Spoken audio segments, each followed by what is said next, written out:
Hello everyone, welcome to my channel H D Orion. हम पढ़ रहे हैं accountancy for class 12 T S Grewal की टेक्स्ट बुक से 2024 edition volume 1 accounting for partnership firms, chapter 7 dissolution of a partnership firms. और इस video में हम पढ़ेंगे general information and journal entries related to dissolution of a partnership firm. So let us see question number 3. Pass journal entries in the following cases. A. Expenses of realization rupees 600 to be borne by the firm and are paid by Mohan, a partner. B. Mohan, one of the partners of the firm, was asked to carry out dissolution of the firm for which he was allowed a salary of rupees 20,000. Expenses for dissolution were rupees 5,000. C. Motor car of book value rupees 50,000 taken by a creditor for rupees 40,000 in settlement. So let us see the related journal entries. So question number 3A. Expenses of realization rupees 600 is paid by partner Mohan. Mohan ने पे कर दिया है, जबकि पे किससे करना चाहिए था? फर्म को करना चाहिए था रियलाइजेशन एक्सपेंसेस पे, और मोहन ने कर दिया है। तो अब ये होगा कि फर्म जो है मोहन को पैसा देगा, है ना। तो realization account debit, realization account debited rupees 600 to Mohan, Mohan's capital account 600।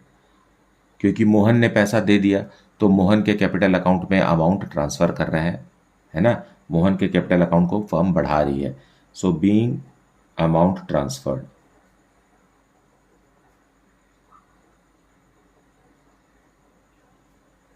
To partner.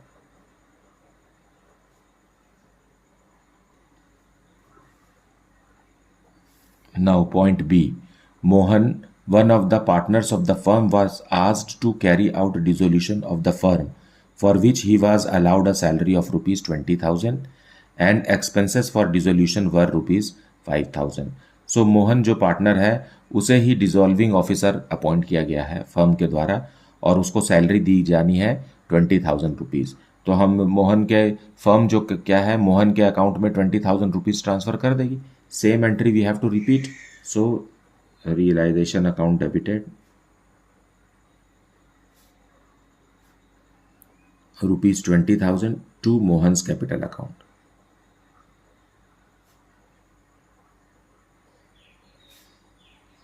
$20,000 being salary to Mohan.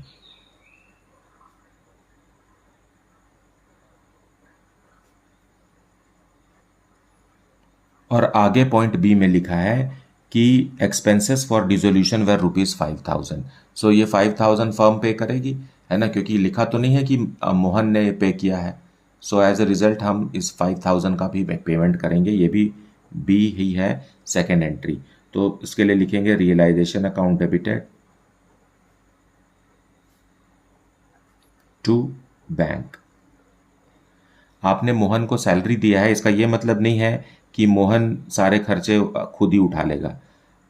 Firm के खर्चे तो फर्म ही उठाएगा, है ना। और मोहन को तो बहुत सारा काम है, उसके बदले पैसा दिया गया है, ये सैलरी है उसका।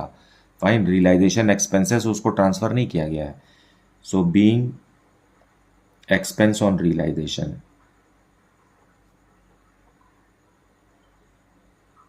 which is borne by the firm and has to be borne by the firm.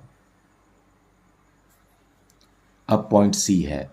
Point C में क्या लिखा हुआ है कि there is a motor car, है ना, motor car of book value rupees 50,000 taken by a creditor for rupees 40,000 in settlement.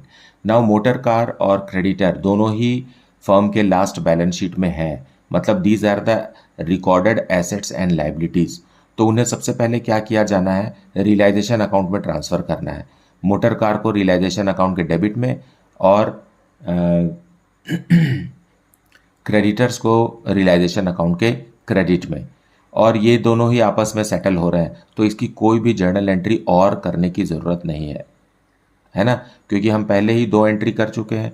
पहला motor car transfer की एंट्री, दूसरा क्रेडिटर के ट्रांसफ़र की एंट्री रियलाइजेशन अकाउंट में।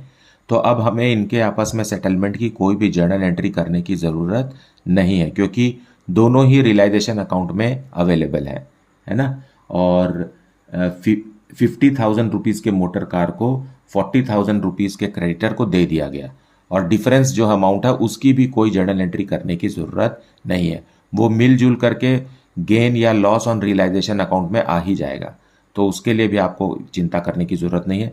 लेकिन जब इस तरीके का क्वेश्चन एग्जाम में आता है तो आपको यहाँ लिखना पड़ेगा no journal entry is required.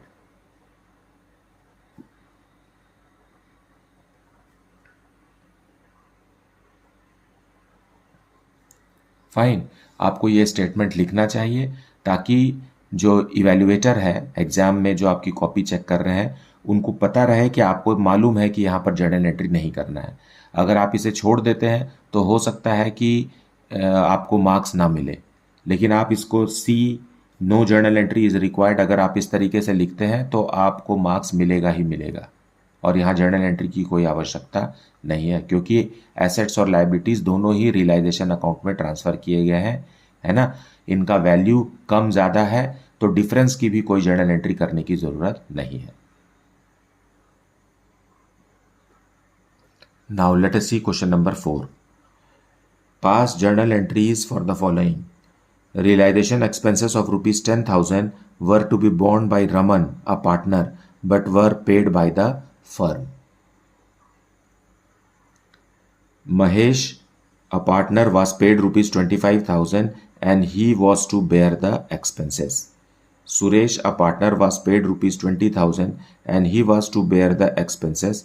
Firm paid an expense of rupees 5,000. So let us see the related journal entries.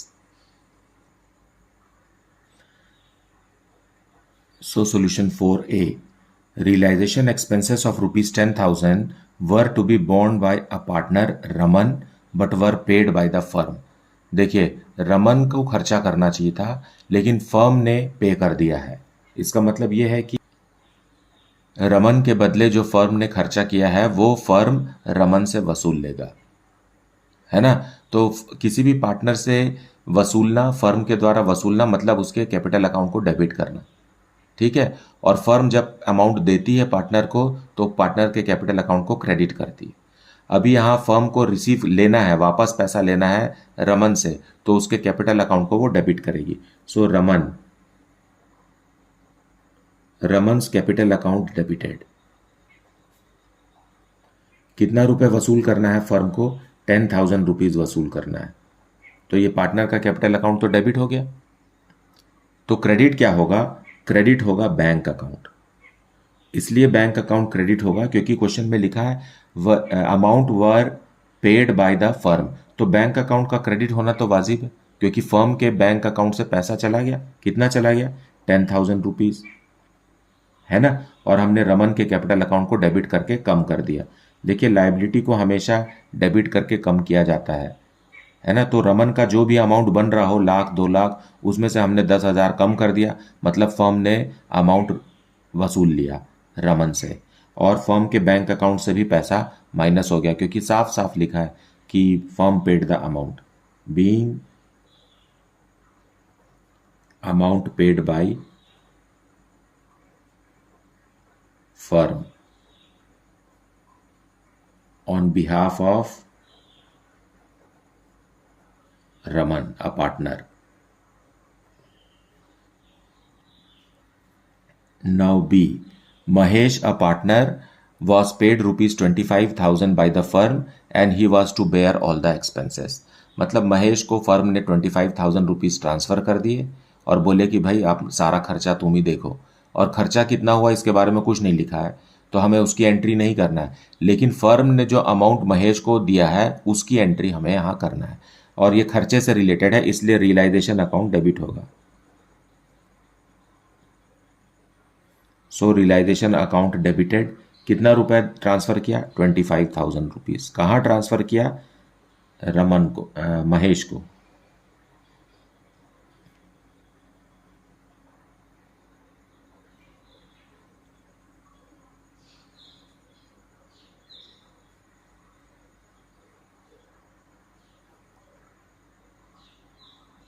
So partner को 25,000 रुपीज़ दे दिया गया और अब पार्टनर खर्चा करेगा, है ना, उसके कैपिटल अकाउंट में ही ट्रांसफ़र करता है firm.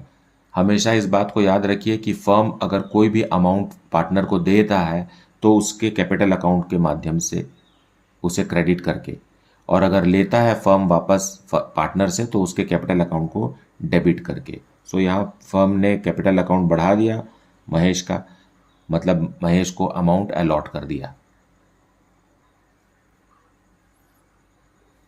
Now let us discuss point C. Point C में क्या लिखा हुआ है? पॉइंट सी में लिखा है Suresh a partner was paid ₹20,000 by the firm and he was to bear the expenses. तो खर्चा के लिए, फर्म के डिसोल्यूशन के खर्चे के लिए फर्म ने पार्टनर सुरेश को 20,000 रुपीज़ दिया। तो सेम एंट्री हम पास करेंगे, realization account. Realization account debited 20,000 to Suresh.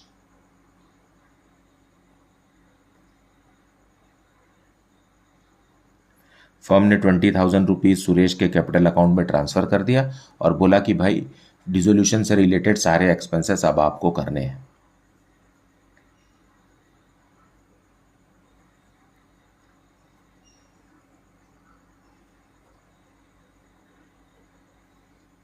Being amount transferred. अब क्वेश्चन में आगे लिखा है firm paid an expense of ₹5,000।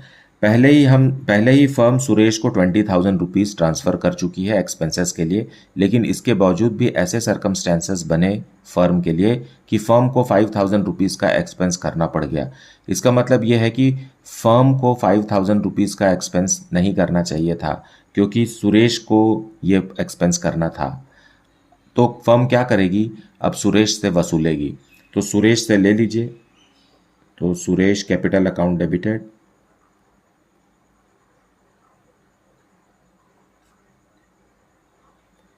लेकिन क्रेडिट क्या करेंगे? To bank. बैंक क्यों लिख रहे हैं?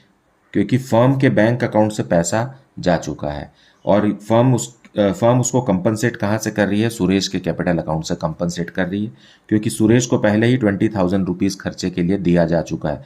तो फिर से रियलाइजेशन अकाउंट को डेबिट नहीं किया जा सकता। 20,000 रुपीज़ में बात हुई है और फर्म अब सुरेश के कैपिटल अकाउंट को माइनस करके बैंक से पेमेंट कर दी। Fine. Being expenses made by firm.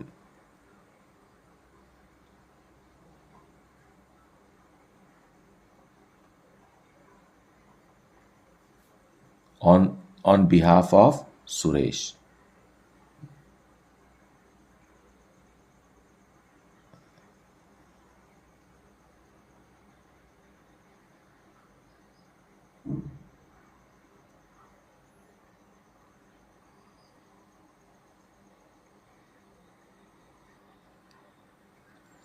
Now let us see question number 5. Past journal entries for the following. Firm agreed to pay Alok ₹7,500 towards dissolution expenses. Dissolution expenses were ₹10,000, which were paid by the firm. B. Realization expenses were ₹5,000. It was agreed that the firm will bear ₹2,000 and the balance by Ravi, a partner. C. Dissolution expenses of ₹10,000 were paid by Amit, a partner, on behalf of the firm. ठीक. And point D. Realization expenses up to ₹6,000 was agreed by the firm to be reimbursed to reimburse Ajay. Dissolution expenses were ₹7,000. So let us see the explanation of these sentences in the solution.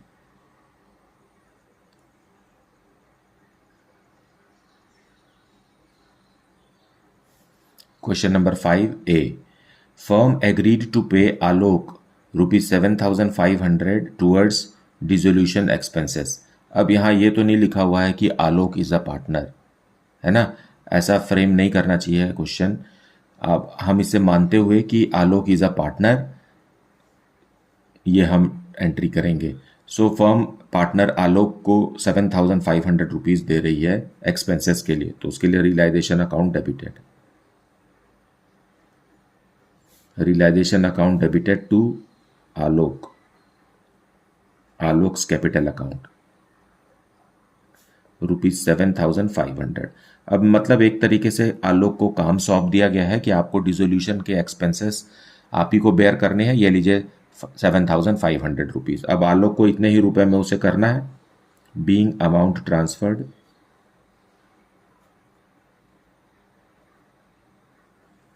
अब आलोक अगर ₹5,000 में ये काम कर लेता है तो firm ₹2,500 आलोक से वापस नहीं मांगेगी। उसी तरीके से अगर अब आलोक इसको ₹10,000 में करता है तो वो आलोक की ही जिम्मेदारी है, फर्म उसको रिमेनिंग ₹2,500 नहीं देने वाली, क्योंकि काम जो सौंपा गया है आलोक ने सोच समझ के ये काम ₹7,500 में फर्म से लिया है कि एक्सपेंसेस का सारा काम मैं ₹7,500 में कर दूंगा, और अगर इससे कम या ज़्यादा होता है तो वो आलोक के खुद का खर्चा या इनकम होगा। अब इसी पॉइंट ए में आगे लिखा हुआ है कि dissolution expenses were ₹10,000 which were borne by the firm.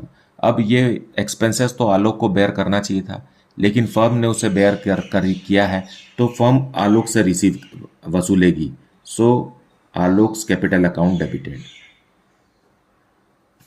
आलोक का कैपिटल अकाउंट डेबिट कर दीजिए ₹10,000 से, और फर्म का बैंक अकाउंट से क्योंकि पेमेंट हुआ है इसलिए बैंक अकाउंट क्रेडिट हो जाएगा ₹10,000। Being expenses paid by the firm on behalf of Alok.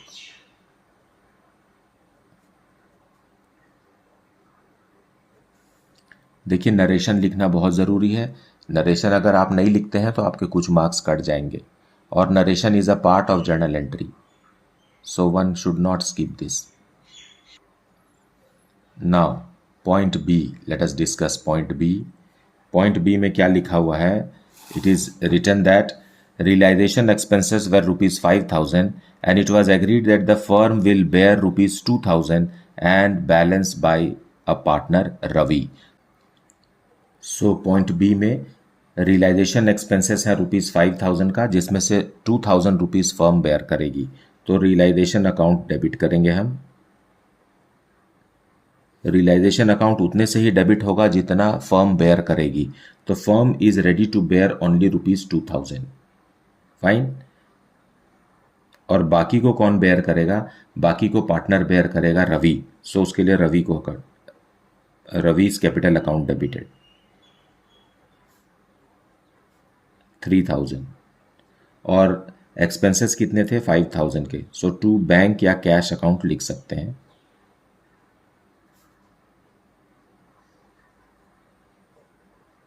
Being expenses on revaluation, realisation.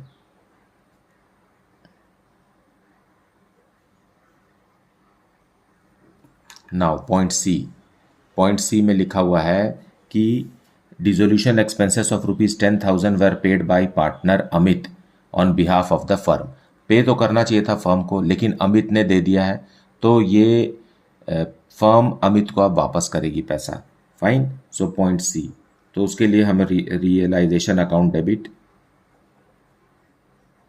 क्योंकि फर्म का खर्चा है उसके लिए रियलाइजेशन अकाउंट डेबिट होगा ₹10,000, और टू बैंक लिखने के बदले हम लिखेंगे टू रवीज कैपिटल अकाउंट। सो रवि के कैपिटल अकाउंट को फर्म ने ₹10,000 से बढ़ा दिया, मतलब उसको रिएम्बर्स कर दिया।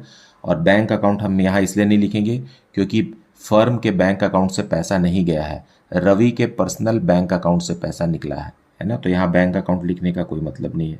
बीइंग एक्सपेंस ऑन रियलाइजेशन,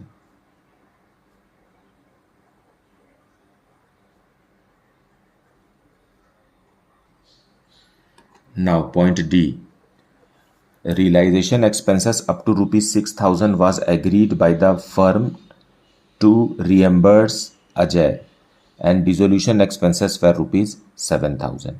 सो ₹7,000 का एक्सपेंसेस हुआ है, लेकिन अजय ने किया है ना, रीएम्बर्समेंट की बात हो रही है, मतलब क्या है? अजय ने किया है और 7,000, लेकिन फर्म ने इसका ₹6,000 ही डिसाइड किया है। तो हम 6,000 रुपीज़ को ही रिकॉर्ड करेंगे, 7,000 को रिकॉर्ड नहीं करेंगे, है ना।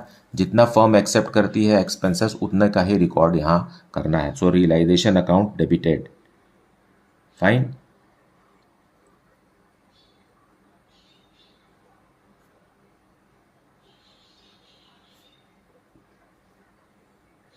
टू अजय,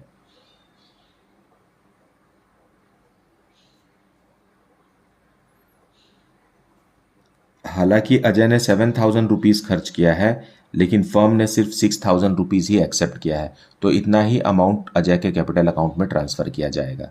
1,000 रुपीज़ वो अजय जाने, अजय ने खर्चा किया है तो वो अजय का ही हुआ, फर्म का नहीं। Being expense on realisation.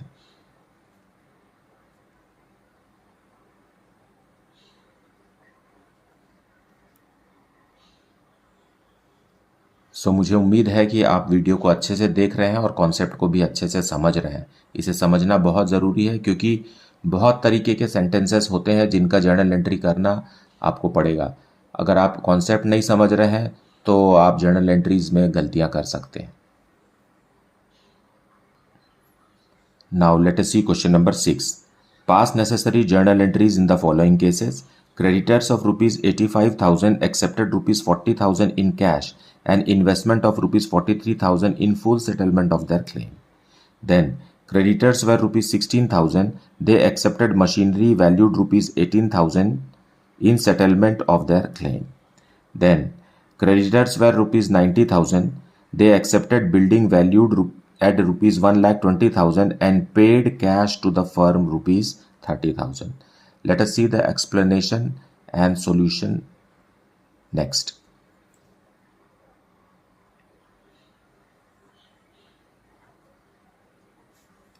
So question number 6.a. What does it say? Creditors of rupees 85,000 accepted rupees 40,000 in cash and investments of rupees 43,000 in full settlement of their claim. अब आप यहाँ ये समझिए कि क्रेडिटर्स 85,000 के हैं और इन्वेस्टमेंट्स 43,000 का है और दोनों ही बैलेंस शीट के आइटम है जिन्हें रियलाइजेशन अकाउंट में ट्रांसफ़र किया जा चुका है। तो आप इस बात को समझिए और याद रखिए कि जब एसेट्स और लाइबिलिटीज़ आपस में सेटल होते हैं जो कि रियलाइजेशन अकाउंट में ट्रांसफ़र किए जा चुके हैं तो उसकी कोई भी जर्नल एंट्री करने की ज़रूरत नहीं है। यहाँ पर क्रेडिटर्स को भी ट्रांसफ़र किया जा चुका है 85,000 का और इन्वेस्टमेंट्स का भी ट्रांसफ़र हो चुका है जो कि है 43,000 का। तो यहाँ जर्नल एंट्री करना क्या है? जो 40,000 कैश फर्म दे रही है क्रेडिटर्स को अदर देन इन्वेस्टमेंट, उसकी एंट्री हमें यहाँ करना है। प्लीज अंडरस्टैंड दिस, है ना।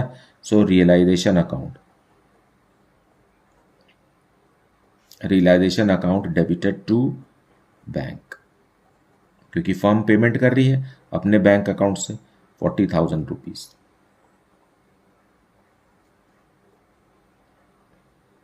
Being payment to creditors.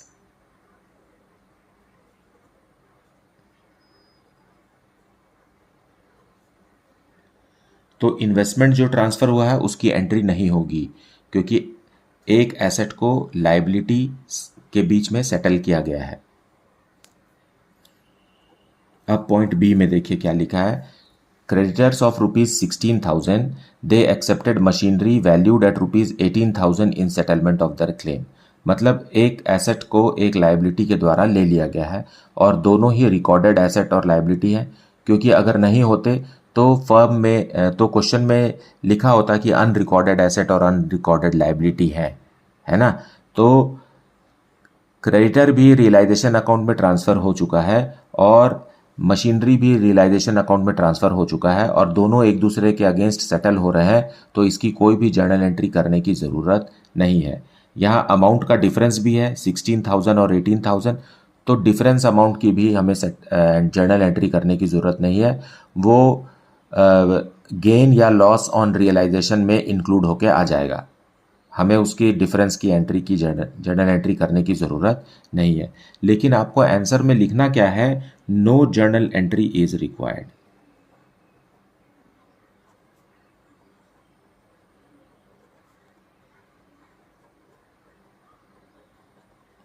तो आपको ये स्टेटमेंट लिखना चाहिए, नहीं तो ये इवैल्यूएटर को ये समझ में ही नहीं आएगा कि आपने इसे छोड़ दिया है कि अटेम्प्ट किया है। अब पॉइंट सी में क्या लिखा है, creditors were ₹90,000, they accepted building valued at ₹1,20,000 and paid cash to the firm. यहाँ भी रिकॉर्डेड क्रेडिटर को रिकॉर्डेड बिल्डिंग दे दिया गया है जो कि पहले से ही रियलाइजेशन अकाउंट में ट्रांसफर्ड है। तो क्रेडिटर और बिल्डिंग का जो आपस में सेटलमेंट हो रहा है इसकी जर्नल एंट्री करने की ज़रूरत नहीं है ना। और यहाँ डिफरेंस इन अमाउंट है 30,000 का। देखिए ज़्यादा अमाउंट की बिल्डिंग दे रहे हैं और कम अमाउंट का क्रेडिटर है, तो जो डिफरेंस अमाउंट है, क्योंकि क्वेश्चन में लिखा है कि हमें 30,000 रुपीज़ फर्म को रिसीव हुआ क्रेडिटर से, क्योंकि उन्होंने ज़्यादा अमाउंट की बिल्डिंग ले ली है, उनको लेना चाहिए था 90,000 का, लेकिन पूरा का पूरा बिल्डिंग 1,20,000 का ले लिए और 30,000 रुपीज़ कैश दे दिए। तो एक तरीके से सेटलमेंट हुआ है, तो कैश जो रिसीव हुआ है उसकी जर्नल एंट्री करेंगे और बिल्डिंग और क्रेडिटर की जर्नल एंट्री नहीं करेंगे। सो कैश रिसीव कर रहे हैं आप या कैश बैंक, दोनों में से कुछ भी लिख सकते हैं। 30,000, क्योंकि क्वेश्चन में लिखा है कि पैसा मिला है इसलिए हम जर्नल एंट्री कर रहे हैं। अगर क्वेश्चन में ये फ्रेज नहीं लिखा रहता कि paid cash to the firm 30,000, तो हमें कोई भी जर्नल एंट्री करने की ज़रूरत नहीं थी, यही लिखने की ज़रूरत थी कि no journal entry is required.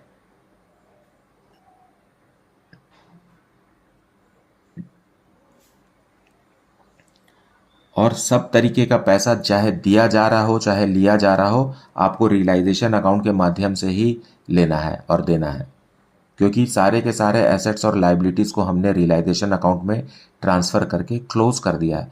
अब वो दोबारा ओपन नहीं होंगे, तो उसके लिए क्या लिखना है, हमें हर बार रियलाइजेशन अकाउंट ही लिखना है। Being amount received for building